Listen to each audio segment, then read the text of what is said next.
Pour les artistes, la saison estivale est très particulière, avec les mesures barrières, les spectacles annulés ou retardés. Aujourd'hui, nous vous proposons une petite halte dans le milieu artistique avec le portrait croisé de deux jeunes femmes en apparence bien différentes. L'une s'épanouit dans la cascade équestre et dans le jonglage avec le feu, l'autre utilise sa voix pour captiver l'assistance.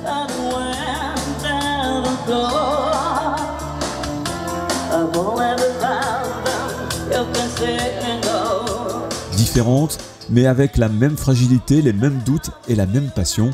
Une passion née avec l'enfance. J'ai commencé à chanter tellement jeune que le départ, c'est même pas d'être sur scène, c'est le plaisir de chanter tout court.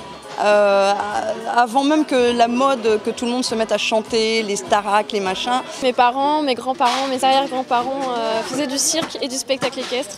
Donc j'ai vraiment grandi là-dedans. Moi, je connaissais pas ça. J'étais dans des groupes depuis l'âge de 16 ans et en fait, c'était le plaisir simplement de chanter et d'écrire aussi, parce que j'écrivais mes textes. Avant, je faisais pas des reprises, je faisais des compos. Mes grands-parents ont connu ce que je connais actuellement. Ils ont connu des flops, ils ont connu des moments difficiles, mais ils ont toujours rebondi sur de nouveaux numéros, sur de nouvelles choses, toujours pour le public. Donc je fais comme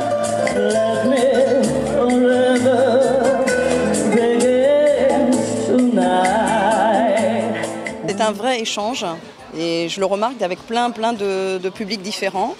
Et c'est en fait, je le dis tout le temps, c'est ma récompense. En fait, c'est à la fin, quand je vois les gens contents, quand ils viennent me voir et qui ont été ravis de la soirée, moi c'est vraiment ça ma vraie récompense en fait, plus que le cachet. C'est le pétillement dans le regard des enfants qui sont émerveillés de voir une princesse ou un super-héros, ou peu importe le rôle que je joue, l'important c'est que les enfants et les adultes aient un regard pétillant. Allez, pour terminer, quelques notes de musique pour un plaisir tout simple, mais plus que jamais nécessaire et réconfortant.